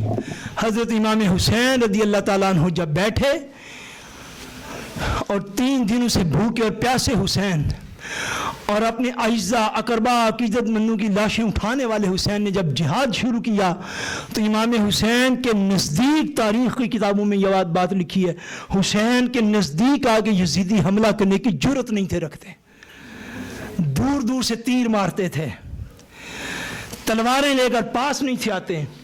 ایک شخص نے ہمت کی، آپ کے قریب آیا، حسین نے اسی وقت سر تن سے جدا کر دیا۔ پھر 2-3 بعض روایت میں 8 لوگ باری باری قریب آنے کی جرت کرتے رہے، جو بھی آئے امام حسین نے حیدری تلوار جب اٹھائی سر قلم کر کے رکھ دیا۔ پھر بھاگتے تھے حسین، پھر خود جب آگے بڑھے، اپنی سواری کو جب آگے بڑھائے، جس طرف حسین کی سواری جاتی آگے دوڑنے لگا دیتے تھے۔ حتیٰ کہ امام حسین رضی اللہ تعالیٰ عنہ کے متعلق امیر لشکر نے آواز کہنے لگا، حسین ایسے بے شک بھوکا اور پیاسا ہے مگر علی کا بیٹا ہے، ایسے نہیں، حسین کو دور سے اتنے تیر مارو کہ نڈالو کہ زمین پہ گرے، اس سے پہلے حسین پہ قابو نہ پا سکو گے۔ آپ کے اوپر تیروں کے وار ہوئے، نیزوں کے وار ہوئے، حتیٰ کہ جب آپ نڈھال ہو کر زمین پر تشریف لانے لگے تو آپ کی سواری امام کے گرنے سے پہلے خود زمین پر بیٹھ گئی تھی۔ اس جانور کو بھی یہ شعور تھا کہ جتنی سہولت میں دے سکتا ہوں میں تو نواسے رسول کو دوں۔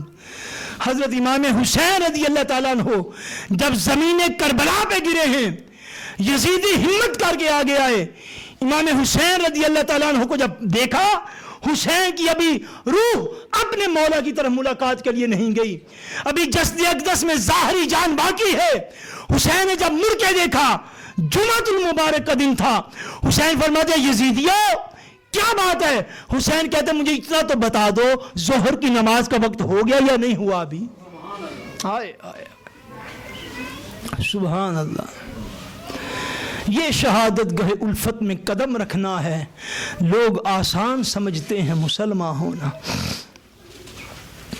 کہاں حسین کے ماننے والے، کہاں حسین کے نام پہ جلسے منعقد کرنے والے، حسین کے نام پر ساری عمر لنگر کھانے والے، کہاں ہیں وہ جو حسین کی اس قربانی کی یاد میں ہی عہد کر لیں مولا تیرے حضور سجدے کرتے رہیں گے، نماز نہیں چھوڑیں گے؟ کہاں ہیں وہ لوگ جن کو ساری عمر ہوگی دین کے مراکز میں جاتے ہوئے مگر نمازوں کے پابند نہیں؟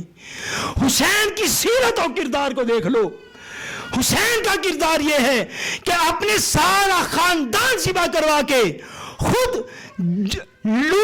حضرت چوہے آپ کا جسم، سیرت نگار کہتے ہیں جب دیکھا گیا امام حسین کے جسم پر 33 وار جو ہیں وہ تلوار کے تھے،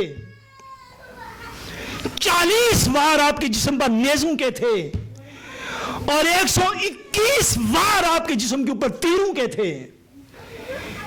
121 تیر آپ کے جسم اقدس کو جا کے ٹچ کیے لگے، 40 نیزے لگے ہیں حسین کو، اور 33 تلواروں کے وار ہیں، اور حسین کہتا نماز کا وقت ہوا ہے کہ نہیں ابھی ہوا۔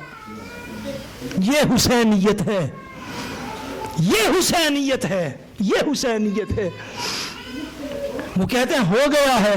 امام علی مقام رضی اللہ تعالیٰ عنہ نے کربلا کی ریت پر تیمم فرما کے حسین نے سر اپنے رب کے حضور سجدے میں رکھ دیا، ادھر سے حسین سبحان ربی الاعلیٰ کہتا ہے، ادھر سے شمر اپنا خنجر چلاتا ہے، حسین اللہ اللہ اللہ کی یاد کر رہا ہے، اور شمر اور یزیدی حسین پاک رضی اللہ تعالیٰ عنہ کے جسم کو کاٹنے میں لگے ہوئے ہیں۔ سیدنا امام حسین جب شہید ہو گئے، آپ کی روح قفس عنصری سے پرواز کر گئی، اتنے بدبخت یزیدی تھے، حسین کے اصغر کو ذبح کر کے شاید سکون نہ آیا تھا، حسین کے علی اکبر کو ذبح کر کے شاید سکون نہ آیا تھا، سارے خانواد رسول کو، عقیدت مندان حسین کو ذبح کر کے شاید سکون نہ آیا تھا۔ جب امام بھی شہید ہو گئے، عمر بن زیاد کہتا ہے کہ چلو اپنے سارے گھوڑے لے کر حسین کے جسم پر دوڑا کے رکھ دو۔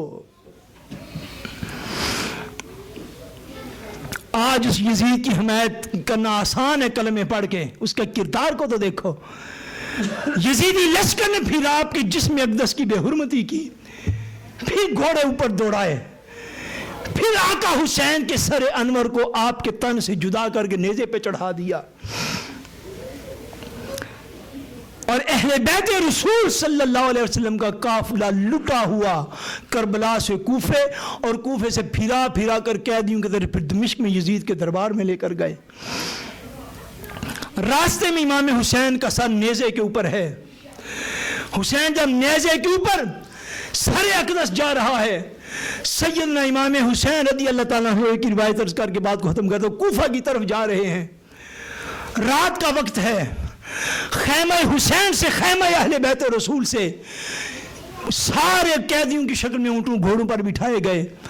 جب گئے حضرت امام حسین کا سر خالی بدبخت کے ہاتھ میں تھا, نیزے پہ اٹھایا ہوا ہے. راستے میں جب ایک مقام پر پہنچے, سیدنا امام حسین کا سر اس کے نیزہ جو تھا اس نے پکڑا ہوا, اس کا نیزہ اس کے ہاتھ سے چھوٹ کر زمین میں گڑ گیا. جو زمین میں گڑ گیا نا تو زور لگا کے نکالتا ہے پر نیزہ نہیں نکلتا. وہ نیزہ نہیں نکلتا زمین سے. کسی نہ کسی حد تک کلمے تو پڑھنے والے تھے, اذانیں بھی دیتے تھے, نمازیں بھی پڑھتے تھے, سارا کچھ کرتے تھے. جب نیزہ نہیں نکلا سمجھ آئی, سیدنا امام زین العابدین رضی اللہ تعالیٰ عنہ کے پاس گیا. کہتا ہے اولاد رسول میں سے تو ہی زندہ ہے, لگتا تو نے کوئی بد دعا کر دی ہے. آپ کو برا بڑا کہنے لگا, حتیٰ کہ مارنے لگا. امام زین العابدین سیدنا امام حسین کے سر اقدس کے پاس آئے تو امام زین العابدین نے ہاتھ باندھ دیے.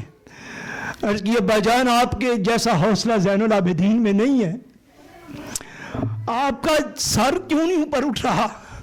آپ اتنا عرض کر رہے ہیں, گریہ زاری کر رہے ہیں. امام حسین رضی اللہ تعالیٰ عنہ کی آواز جیسی آواز آئی.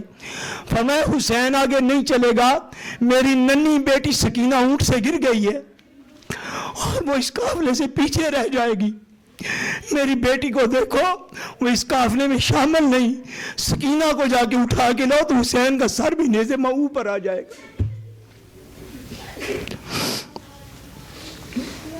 سیرت نگار علماء کہتے ہیں وہ جب رات کے اندھیرے میں پیچھے گئے تو سیدہ سکینہ رضی اللہ تعالیٰ عنہ جو ہیں اسی کربلا کے میدان میں اپنے بابا کے جسم کے ٹکڑے جو وہ اکٹھے کر رہی ہیں, اور سیدہ سکینہ یا حسین کی آوازیں دے رہی ہیں.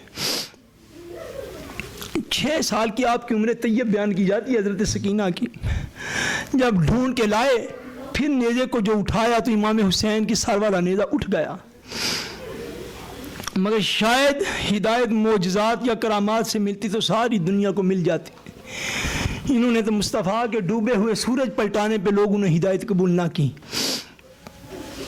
مگر جب امام حسین رضی اللہ تعالیٰ عنہ کا سر انور کوفہ سے دمشق کی طرف جا رہا ہے, راستے میں چلتے چلتے ایک قاری صاحب ہیں وہ قرآن مجید کی تلاوت کر رہے ہیں اور کہتے ہیں ان اصحاب الکہف والرقیم کانوا من آیاتنا عجبا. سورہ الکہف کی آیت پڑھی جس میں اللہ کریم فرماتے ہیں بے شک اصحاب کہف کا واقعہ بڑا عجیب واقعہ ہے, غار والوں کا واقعہ, اصحاب کہف کا واقعہ بڑا عجیب ہے. سارے سیرت نگاروں نے کم و بیش یہ لکھا ہے جب اس قاری صاحب کی آواز آئی اس آیت پاک کی, سیدنا امام حسین کے سر انور سے آواز آئی. آپ نے فرمایا قاری صاحب واقعہ بڑا عجیب ہے اصحاب کہف کا, مگر قسم با خدا حسین کے قتل کا واقعہ اور حسین کے سر پر نیزے پہ اٹھائے جانے کا واقعہ اصحاب کہف کے واقعہ سے زیادہ عجیب تر ہے. یہ بتا دیا جو اللہ کا کلام تھا. فرمایا وَلَا تَقُولُوا لِمَنْ يُقْتَلُ فِي سَبِيلِ اللَّهِ أَمْوَاتٌ. فرمایا لوگوں جو اللہ کی راہ میں قتل کر دیے جائیں, شہید ہو جائیں, ان کو مردہ نہ کہو, بل احیاء. فرمایا بلکہ وہ زندہ ہیں. وَلَٰكِن لَا تَشْعُرُونَ, تمہیں ان کی زندگی کا شعور نہیں ہے. اور ایک مقام پر فرمایا وَلَا تَحْسَبَنَّ الَّذِينَ قُتِلُوا فِي سَبِيلِ اللَّهِ أَمْوَاتًا. فرمایا جو لوگ اللہ کی راہ میں شہید کر دیے جائیں انہیں مردہ کہنا تو درکنار, اپنے دل میں مردہ ہونے کا گمان بھی نہ کرنا. بل احیاء, بلکہ وہ زندہ ہیں. عند ربہم یرزقون, اپنے رب کے پاس رزق دیے جاتے ہیں. اللہ تبارک و تعالی حضرت سیدنا امام حسین کی قربانی کا صدقہ ہمیں ایمان پر استقامت عطا فرمائے, اور آپ کی عظیم قربانی میں جو تلاوت قرآن کا, نماز کے جو اسباق ہیں اللہ کریم ان کو ہمیں پریکٹیکل لائف میں اپنانے کی توفیق عطا کرے, اور اہل بیت کی محبت, صحابہ کی محبت اور حضور کی محبت ہماری جان نکال لے. اور آپ کے عظیم اسوہ کو ہمیں یاد رکھنے کی اور اس پر چلنے کی کوشش کرنے کی توفیق عطا فرمائے. وما علینا الا البلاغ المبین.